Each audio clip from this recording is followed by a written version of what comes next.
Investigation now into the bullying of a Georgia teenager who was dropped off at a hospital, placed on a ventilator after being forced to consume dangerous amounts of alcohol. Senior national correspondent Steve Osunsami is in Atlanta with the latest. Good morning, Steve.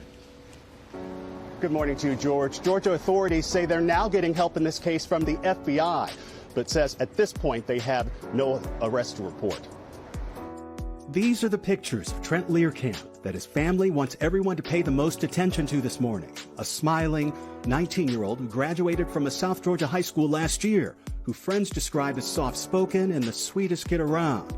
And this is the picture from last week Tuesday that his family says demands justice. Slumped in a chair, barely alive, surrounded by a group of alleged teenage abusers from a well-to-do neighborhood who police say posted this image on social media. In this investigation, we owe it to this victim and to his family to make sure we get it right. If a picture could say 1,000 words, then the 1,000 words that picture would say was, that's a horrible incident that occurred, that what that victim went through.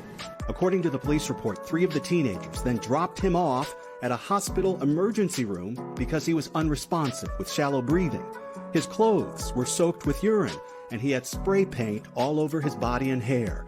Doctors had to put him on a machine to breathe in the ICU and say his blood alcohol level was a potentially fatal 0.46. Police this morning say they know who the teens are in the photo, but are still investigating. We can't rush to judgment. We have to take our time on this, and that's what we're doing. No justice! No peace! Outside the hospital, people were calling for authorities to hurry up and make arrests. He deserves better, and we're going to get him better. At this same hospital where he's being treated, his mother died 2 years ago. His father told police the reason his son was at the home is because he has no other friends and felt that he was accepted and with people he thinks care for him. He says it wasn't the first time his son was abused. Police are looking into another video from another night where someone is seen spraying him down with a water hose. A few weeks earlier, the father says that his son came home from one of these house parties with a cut above his eye that needed stitches.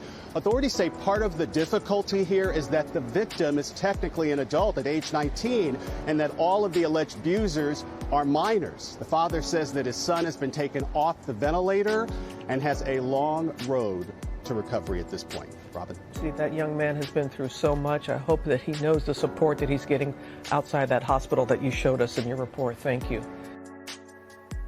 I wish that Trent realized that those guys that he was hanging around with, who he considered his friends, were in fact not his friends, that he has a family that loves him and he doesn't have to be around people who would do that to him, that would harm him, that would betray his trust.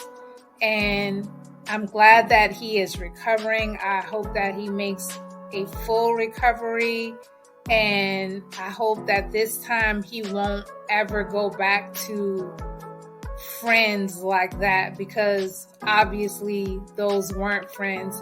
Let me know your thoughts in the comments section. Thanks for watching, and I'll see you next time.